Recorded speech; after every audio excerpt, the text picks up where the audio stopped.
Bienvenidos a este nuevo episodio de Escuelas que Inspiran. Soy Fernando Esteves, director general de Santillana en el Perú. Y para mí es un gusto retomar un pendiente que nos había quedado y es continuar la conversación con el profesor Nuno Crato. Durante la conversación anterior el tiempo se fue volando y no pudimos tocar todos los temas que él trata en su obra y le damos la bienvenida. Muchas gracias, Nuno, esta vez no de usted, sino de tú. Gracias por acompañarnos nuevamente. Es un placer, un gusto. En el episodio anterior terminamos hablando sobre aprendizaje significativo. Se hizo la explicación teórica de esta idea y su aplicación, y me quedé pensando en algo que tiene que ver con tu especialidad, la matemática. En el Perú y en América Latina, los estudiantes en las pruebas de evaluación no salen bien en matemática. Es un problema incluso para el ingreso a las universidades y es un tema de debate. La pregunta que quisiera hacerte es, como especialista en matemática, como profesor de matemática y estudioso del tema, ¿qué recomendación le darías a los docentes para que la matemática logre resultados en el aprendizaje de los chicos, sea un proceso riguroso de adquisición de conocimientos, como nos comentabas, pero también lo suficientemente ameno para que no lo padezcan? Es una pregunta muy importante y muy difícil. O quizás no es tan difícil así, pero porque las matemáticas son quizás la materia más cumulativa que existe. Quiere decir, sin sumar, no puedes subtraer. Sin multiplicar, no sabes dividir.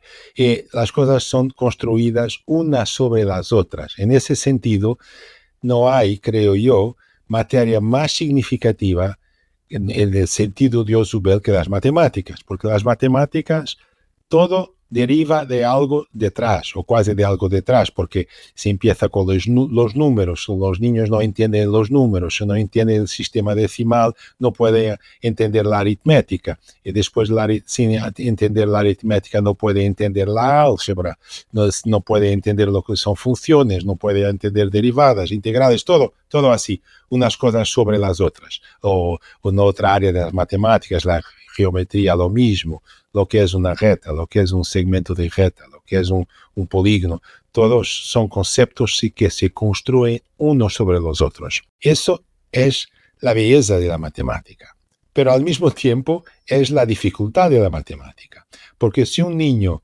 se pierde en un cierto punto, no entiende el punto siguiente. Esa es la gran dificultad de las matemáticas. Y muchos niños paran y dicen, esa parte no entiendo, no me importa, voy a continuar para otras partes esperando que entienda la parte siguiente, pero no entienden.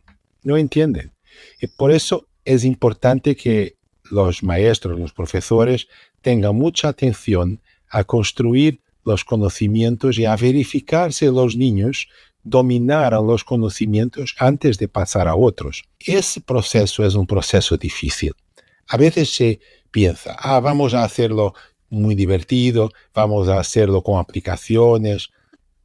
Solo eso no resulta. No hay que intentar dar la vuelta. No hay vueltas. Hay una frase muy famosa que es un rey que estaba aprendiendo geometría en la Grecia antigua y que dice, explícame de una forma más sencilla. El matemático contestó, no hay camino real para la geometría. Quiere decir, no hay un camino especial para los reyes. Para todos nosotros debemos hacer un esfuerzo para entenderlo. Podemos amenizarlo, podemos hacer juegos, podemos hacer dibujos, podemos hacer aplicaciones. Es bueno que se lo haga. Pero si no se aprenden los fundamentos, no se puede continuar. Esa es la parte más difícil de las matemáticas y es necesario enfrentarlas. No hay un camino real para las matemáticas. El camino es para todos lo mismo. Es necesario prestar atención, entender, encuadrar, encajar con conocimientos anteriores y practicar mucho. O sea que cualquier persona con habilidades cognitivas básicas puede aprender matemática. No es, Por se habla que supuesto. es una disciplina con alto grado de abstracción, o sea, no es innato, no es un talento especial, no es mágico, sino que con disciplina se aprende matemática y me imagino que con un buen docente y con mucha práctica. Y con un buen libro de texto Un buen también libro de se texto. aprende. Sobre eso, Un buen libro de texto. sobre eso también hablaremos más adelante, ¿no? A propósito del libro de texto, el libro Apología del libro de texto que nos contabas que fue escrito originariamente en español, no en portugués, siguió el camino inverso, primero en español, luego se tradujo al portugués. Es verdad. Apo- Le tengo mucho orgullo de Claro, eso. Sí. apología del libro de texto, ya desde el título es una declaración muy fuerte de defensa apasionada del libro de texto y de su utilidad. Sin embargo, hay quien cuestiona mucho el libro de texto, y cada vez se usa menos, hay docentes que creen que pueden hacerlo por sus propios medios, hay quienes creen que entrando en un buscador, un navegador en Internet, pueden encontrar todo el conocimiento que les hace falta. ¿Por qué apología del libro de texto? Es lo mismo que hacer la apología del aire o del agua, porque son cosas que para muchos de nosotros son evidentes.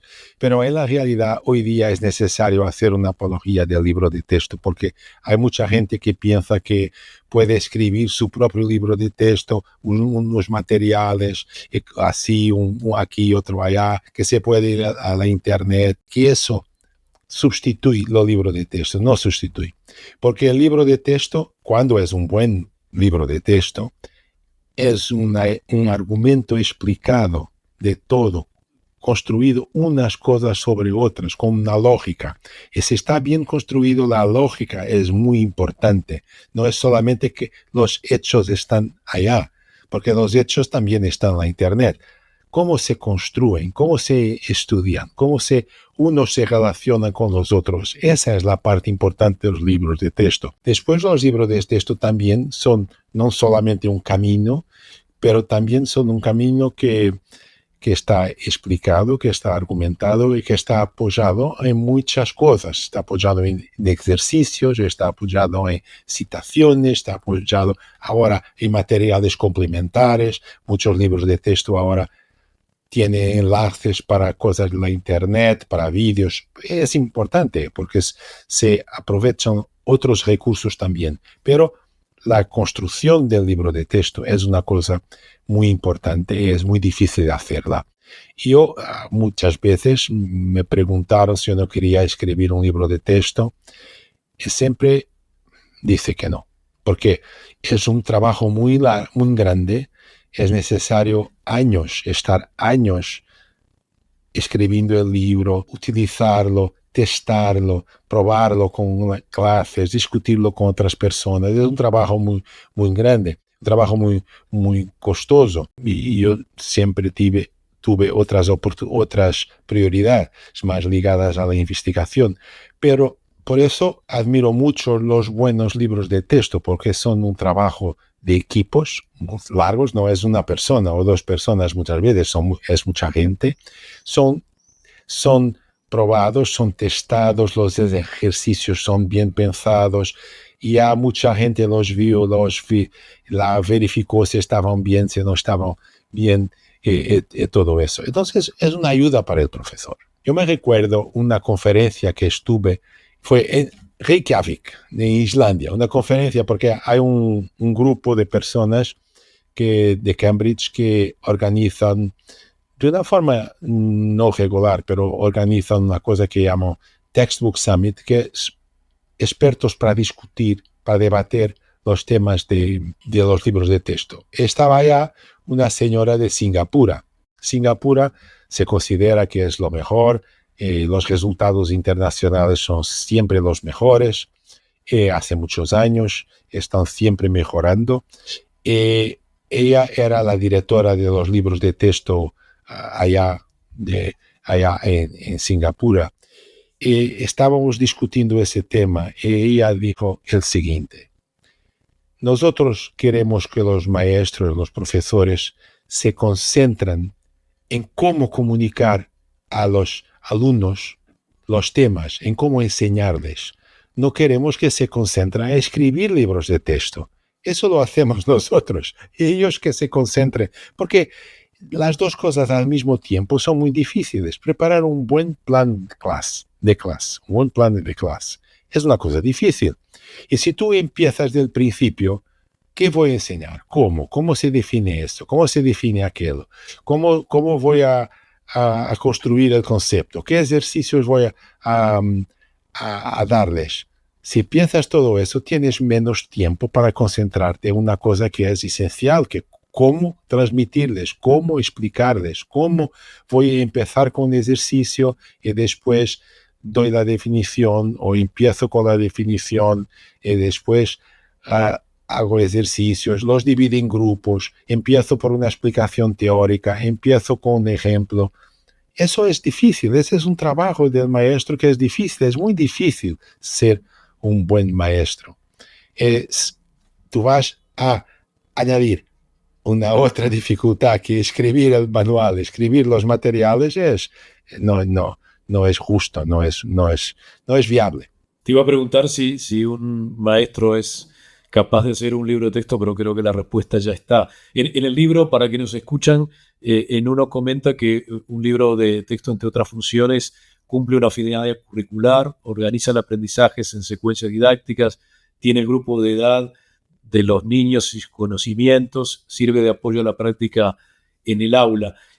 En este sentido, Nuno, has comentado sobre recursos digitales. ¿Qué opinas de complementar el libro de texto con recursos digitales?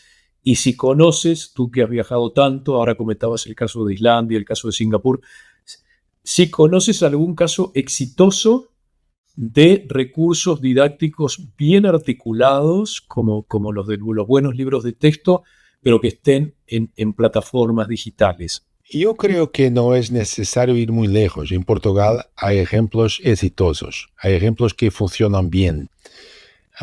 Voy a dar un ejemplo. Inglés. Estamos hablando de inglés, estamos enseñando inglés. Hay los libros tienen ejercicios y después los libros tienen ejercicios que están en la internet y estás hablando, por ejemplo, de pronuncia. Estás explicando que la pronuncia de inglés es diversa, que es diferente, que América del Norte se habla de una forma, que en Inglaterra se habla de otra, en Irlanda de otra, en Australia de otra, América del Sur de otra. Los libros pueden tener pequeñas ligaciones para la Internet con una frase hablada por un americano, una frase hablada por un irlandés, para los niños escuchar la diferencia. No es necesario que el maestro vaya a clase intentar reproducir la pronuncia, es muy difícil, de todos esos países, pero ahí es un ejemplo exitoso de un recurso que ayuda mucho a los niños. Y a los niños les gusta escuchar, qué interesante, porque el irlandés habla de una forma diferente, todo. Y hay otros ejemplos de filmes, historia, pequeños filmes de pequeños estratos de YouTube sobre temas, ejemplos de realidad aumentada, que es una cosa ahora que existe en algunos libros de texto, es muy costosa, muy difícil de hacer, que es cosas digitales con movimiento y que explican cómo el corazón funciona, y que como que se ve en la pantalla un corazón abrir y moverse. Son recursos que son muy importantes y que dan mucho más a los niños. Pero en la base yo creo que debe estar una organización de esos recursos, una secuencia. Esa secuencia es un libro de texto. Puede ser digital, puede ser en papel. Yo creo que es mejor en papel, pero no es esa la discusión. La discusión es una secuencia organizada, no es una colección de recursos de la Internet. Ahora que escucho secuencia organizada, recuerdo del libro cuando tú comentas que la crítica al libro de texto tiene que ver con que no se busca el conocimiento estructurado, ¿verdad? Es verdad, porque hay la ilusión, hay el engaño que el conocimiento se puede adquirir un pedazo, un poco aquí, un poco allá, que así es más interesante para los jóvenes. No es más interesante para los jóvenes. El conocimiento debe estar estructurado.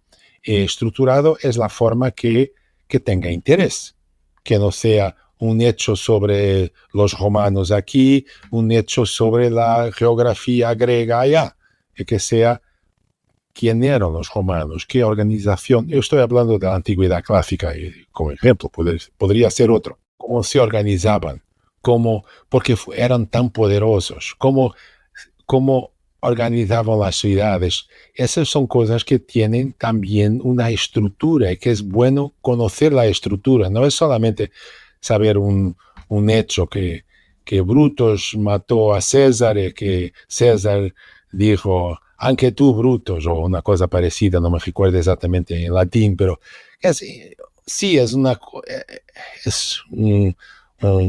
cosa curiosa, pero el conocimiento de historia, todas las materias, no es una cosa curiosa aquí, una cosa curiosa allá. Sí, es necesario a veces dar ejemplos que se queden en la memoria, porque ayudan, son como que marcos que ayudan al progreso, pero no es solo eso, es sobre todo una organización, una secuencia. Es muy claro la utilidad del libro de texto que nos comentas. En esta última parte de la conversación me gustaría hablar sobre pruebas y evaluaciones. Permíteme citar de tu libro Aprender. Dice, ninguna prueba es perfecta, ni en matemática, ni en filosofía, ni en inglés. Ninguna prueba mide todo. No obstante, las pruebas bien hechas, validadas y fiables son una medida muy razonable del grado de conocimiento y destrezas que los alumnos desarrollan. Al frente de tu gestión en el Ministerio de Educación de Portugal, los estudiantes portugueses en las pruebas PISA, Pearce, TIMSS mejoraron notablemente. Sin embargo, así como hay quien critica el libro de texto, hay quien critica las pruebas estandarizadas. Dime por qué crees que ocurre esta crítica y por qué las defiendes. Yo creo que la crítica existe a veces por ignorancia y otras veces por interés, porque por preguiza, como se dice, porque da trabajo, porque es necesario mucho trabajo para lograr éxitos, es necesario mucho trabajo. Y las pruebas nos confrontan con el éxito, con el suceso, con el éxito, con los logros que conseguimos para los niños, para los maestros, para los países. Y por eso mucha gente piensa, es mejor sin pruebas, es mejor sin pruebas.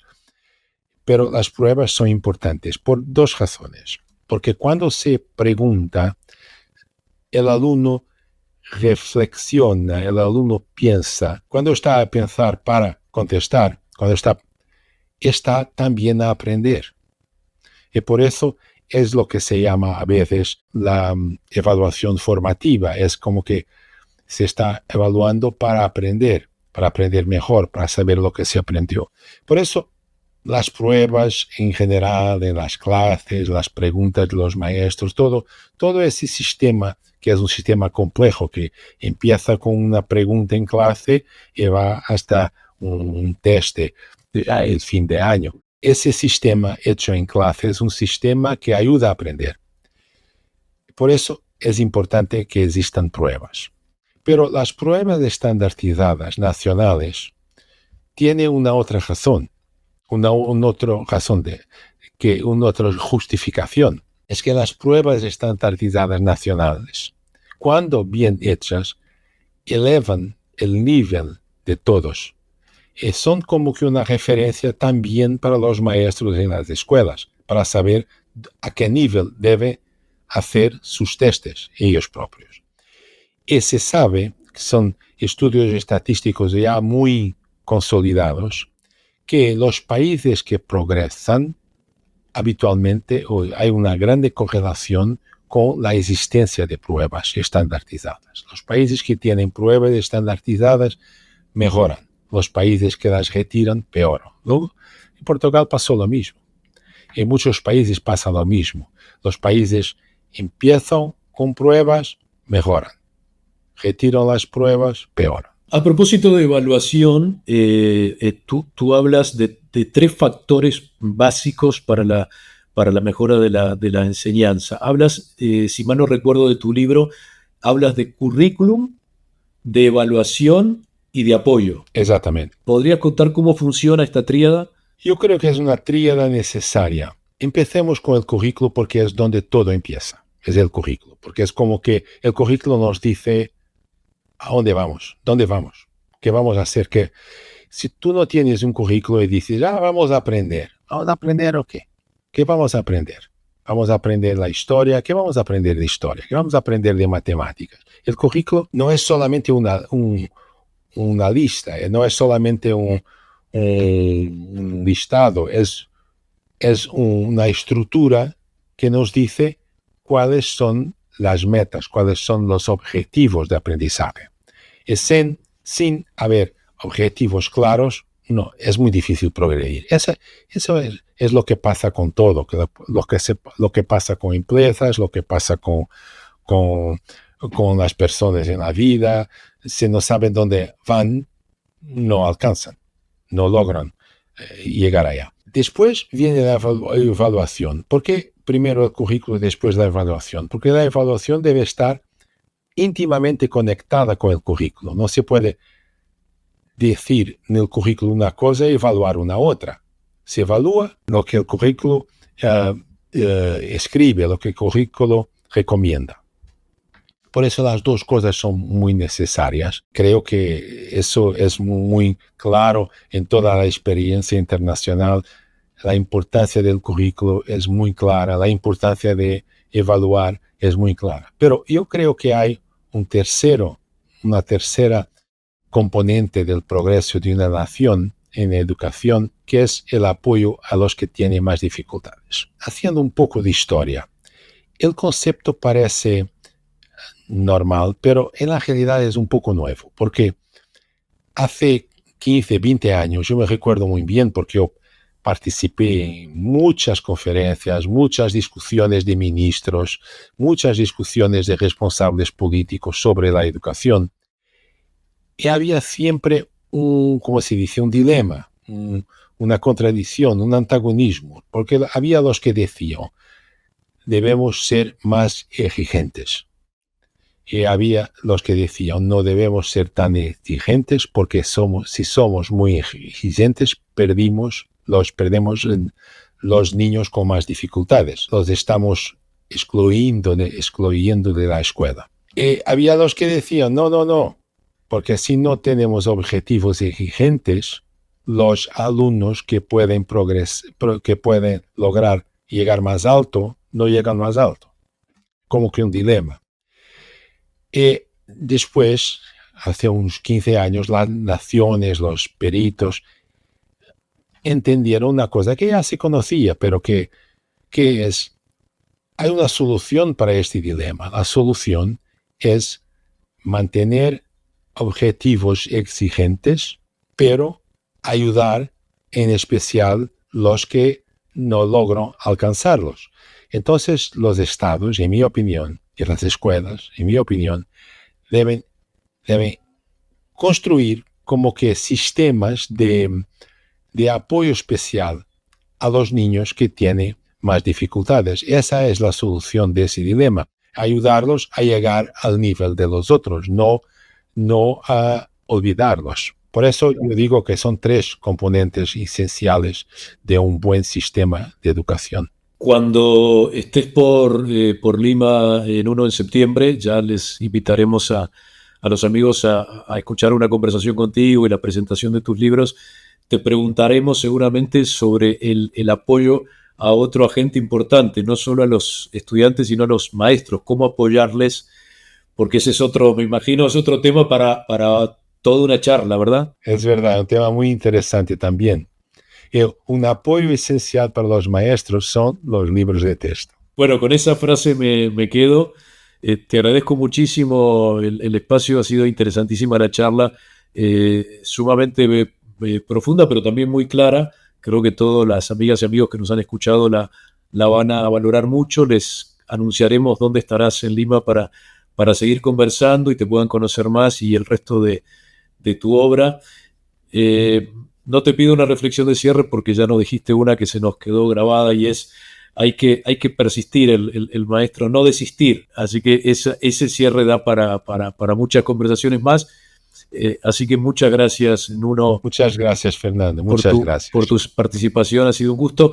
Y al resto de quienes nos ven y nos escuchan, invitarlos a escuchar y a ver el resto de los episodios de Escuelas que Inspiran y que nos sigan en nuestros canales de Spotify y de YouTube. Muchas gracias.